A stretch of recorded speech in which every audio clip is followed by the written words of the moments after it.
Okay, hopefully there's no spiders. So today, the plan is to go through this bag of books. And I was going to say old books, but they're not old books. It's books that I packed away when we moved that I haven't actually looked at since we moved. I'm really anxious because I don't actually know what's in here. So I've not actually seen any of these books since I moved because of the fact that we have this shelving unit now. So in the old flat we had this huge old bookcase, but unfortunately the bookcase wouldn't travel very well because it was so old, so we had to get rid of it, and so there's a massive overspill of books that are just sort of pushed into the wardrobe. So there is actually 2 more bags, so I'll probably do separate videos for those. I am feeling a little bit anxious about this. One, because I can't remember what's in here, I genuinely can't remember, and I've taken the liberty of covering the top with a t-shirt so that I can't even peek on the way. 2, I'm worried it's going to be full of spiders. And I hate spiders, so if the camera falls over, you just hear screaming, and there's never ever a video posted again. It's because I was attacked by a massive spider that jumped out of this bag. Like, I need to share a little disclaimer as well, as we are in London and there is a heat wave on. Anything over 15 degrees Celsius in the UK is a heat wave, so I am slowly melting. I've got the French doors open, so you'll probably be able to hear traffic and sirens. If it gets too much, irony, I think it was just a beep. If it gets too much, I will have to stop and then come back to it. So right after I actually commented about the noise from outside, it got so ridiculous that I had to push the door shut. So the heat is getting to me already. It's been 5 minutes, I'm sweating, I can feel my hair is frazzling everywhere. So I'm just gonna get started. I'm gonna anxiously remove the t-shirt which was covering the books. Anyone interested, it's a Stitch t-shirt because I do love a bit of Stitch. I think there's some more Stitch memorabilia on the shelves. Okay. I'm still anxious about spiders. The first thing I see, I know straight away, there isn't anything to do with reading. It's actually, I think, an old sketchbook. I don't really know what's in here. Is there anything worth showing? There's like an old Superman drawing. Oh, okay, there's quite a cute little Mickey Mouse that I did. This is probably about 15 years old now. We've got a little Goku upside down probably, so maybe I'll flip that. Lots of unfinished ones. A Tinkerbell drawing that I started.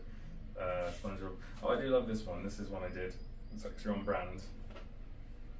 Spider-Man. I've been a Marvel fan for a long time. And then I'm going to finish now. I don't know why I'm going through these. It's bizarre. But this is one of my prized possessions. I did this when I was, I think, about 17. My little Jack Skellington King. My hero, my idol. If I could be anyone, it would be Jack. Probably not. Right, so, books. I might maybe try and do this not looking in the bag, actually. But that's, again, I keep going back to spiders. Fire and Blood, George R. R. Martin. I got this from my partner for, I think, the first Christmas that we knew each other. It was 99p on Kindle about a week after he got me this. And the only reason I got it on Kindle was because, look at the size of it. I love a big book, but carrying them around is just frustrating. But now that I'm holding it, I do have an urge to read it again, even though I've already read it, and I absolutely love the show. Fire and Blood. I'm gonna have to start piling them down here. The next one is, again, I'm trying not to look, but there probably will be moments that I look because the anxiety about spiders is getting to me still. So this is the luxury edition of Arthur Conan Doyle's Sherlock Holmes. Incredible cover. I loved it so much that in the end I never read it because I didn't want to ruin it. It's just so pretty. Big Sherlock Holmes fans, I get that from my mum. I was sort of raised on Sherlock Holmes. I don't know if I've actually read this, as in this collection of stories. I've read like random ones, but not like the whole set like this, so it's maybe something I'll revisit.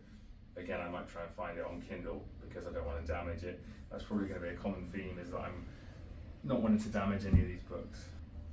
Okay, the next is Cleanness by Garth Greenwell.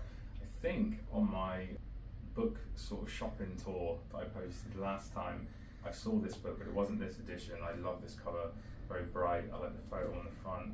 And I did read this. It was quite a hard read, actually, quite a lot of trauma, but it is one I'd recommend to fans of queer literature. I don't know why this is in here. I feel like it should be on this shelf. Again, I think it's just because we filled this up and then it was just sort of like, well, everything else goes in a bag and goes in the back. So yeah, maybe I need to do a reshuffle of these, because there's some I look at now that I think I could take that out and put this in the place of it easily. And then next we have Swimming in the Dark. I think this is also one that I saw in maybe Foiled. I love this book. I think I devoured it in like 2 days. It's basically like two young guys meet, they have sort of this whirlwind romance, and slowly start to realise they have very different opinions on politics, and it sort of drives a wedge between them. I think it was very poignant, and I really loved it and sort of related to it, because sort of that thing of just because you can share your opinion about everything doesn't mean you have to all the time. And on to the next one. These all seem to be hardbacks. Maybe that's why I put them in here, because of the hardbacks are just frustrating to get on the shelves. This one, I remember having to order this from a American library, so it was sort of like ex-library stock, and it is Comfort and Joy by Jim Grimsley, and I absolutely loved it because it was set around Christmas time. I absolutely love Christmas, and also one of the characters is a doctor, so there's quite a lot of medical talk and things like that in there, and this was when I was sort of mulling over the idea of doing nursing, so I enjoyed all of that stuff. It's another book that's got quite a lot of trauma in it, and people sort of trying to make peace with their past. So if you're into that sort of thing, I would recommend this as well. A common thing you'll realise with the books that I read is they're often very depressing, and that's what my friends always say, oh, you love a depressing book. But there are some happy books I've read. Again, that could be a separate video of like the 5 happy books I've read, because there are a lot of ones which are trauma informed. I guess that sort of influenced why I wanted to go and work in mental health. Okay, we've got another hardback book. Yeah, I don't think I read this one, but this is actually finally one that isn't really miserable. Wayward Son, so it's the sequel to Carry On, which was sort of an LGBT take on Harry Potter. I went to visit my cousin in Aberystwyth at university, and she really recommended Carry On. So I read that, absolutely loved it, and was eagerly awaiting the sequel. I did get this, but then I think there'd been a big gap between when I read them, and I couldn't really remember the first one, so I felt completely lost trying to read it. So I never actually finished it, and this is one I would actually like to go back to, but I think I need to reread Carry On, maybe. Okay, I think we're at the bottom half of the bag now, so I'm scared about insects and things. Oh, the bag's tipping. And funnily enough, this is Carry On by Rainbow Rowell. I love this book. I would actually read it again. I think I will read it again so that I can read the sequel. And then I think there's a third one which I don't have, which I need to get, because I think they look very nice together.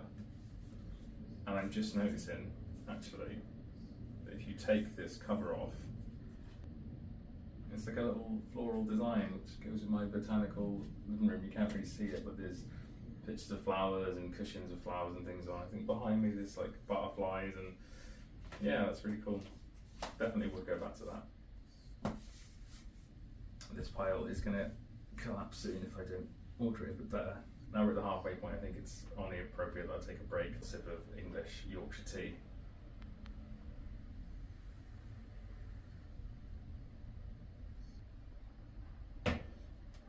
I'm refreshed, ready to do the rest of the books in this bag.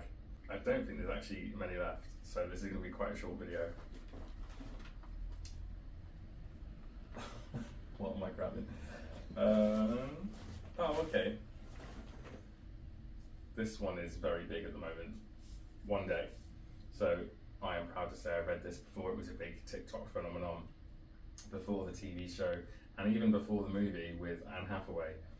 This edition I got in a charity shop, so I think it actually could be worth a bit of dosh. Not that I'm ever going to sell it, because it's sort of an imprinted hardback. It's not got any paper cover or anything like that.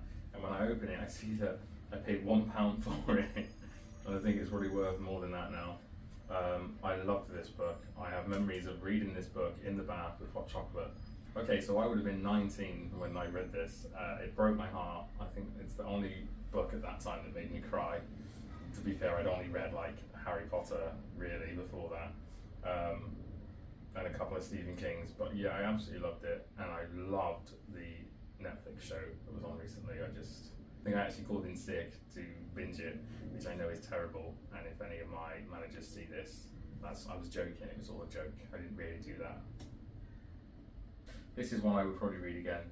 I probably want to get a paperback version of it because this is looking a bit weathered and I don't want to damage it any further. I'd like to just keep it as best I could.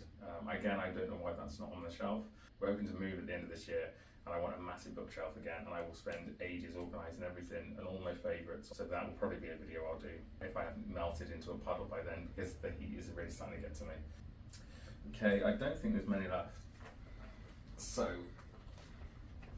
I think I know what this is just from the feel of it. This is one of my prized possessions, and it's probably going to surprise a couple of people. It's called It's Superman, and it's a novel based on the coming of age story of Superman. And I heard about it and I couldn't believe that novels existed about comic book characters, because I used to read comics, but I prefer reading books. I don't know, there's something like spoilerish about all the pictures in a comic. So I turn the page, scan it all really quickly, and I think, oh, I know what's going to happen now. Then I read the dialogue, but it's like, you know, I've already seen everything that's happening. Whereas this, I loved reading a book about Superman. So Superman is my absolute favourite superhero. I have so much memorabilia. I've seen all the different films. I love Christopher Reeves, I love Henry Cavill, I love Brandon Routh, I love Tom Welling. I literally could go on. I just love Superman. This book was not available in the UK when I found out about it. It's another one I had to get from a library, and once again in America. I don't know if you can see that, and also that's discussing how much dust there is on there. It's from the Wilbraham Public Library, and on the side of it, it has the library scan barcode, and it's got a plastic cover over it as well, and the name of the author on the spine. And oh yeah, it's got the library stamp in it still. But I just absolutely love it. I will literally never part with this. Why is that in the bag? This is, if I was going to do a video of my top 5 books, this would probably be in it. It's making me want to reread it. I might even just start reading it now. I have to end the video to start reading this Superman book. It's Superman. It's wonderful. And that is everything. We've done it. We've got to the end. It's just dust and dirt in the bottom of this bag now. Oh, and an old McDonald's Monopoly sticker. How wonderful. Wouldn't it be funny if this was one that would have won me like millions of pounds and it's been sat in that bag the whole time? Actually, that wouldn't be that funny. But yeah, I hope you enjoyed that video. That was a random little stroll down memory lane for me. I'll probably get around to rereading some of these now that they're presented like this in front of me. I plan to do another part to this video where I go through the other bag, which is probably twice the size of this and far more anxiety inducing, because now I know these ones were in this bag and these ones I'm quite proud of and really enjoy. So I think the other one might have like guilty pleasures in, and the books that I'd rather not tell anybody I've read. But I'll go through that bag for your entertainment. If you read any of these books, let me know what you thought of them, or if there's any that you did want to read that I managed to pull out of my magic little bag, then again, let me know. Thank you for watching. If you're in the UK, enjoy this heat wave, and if you never hear from me again, it's because I melted into a puddle, especially because I just drank that hot tea way too fast, and it's made everything worse. So thank you, and bye.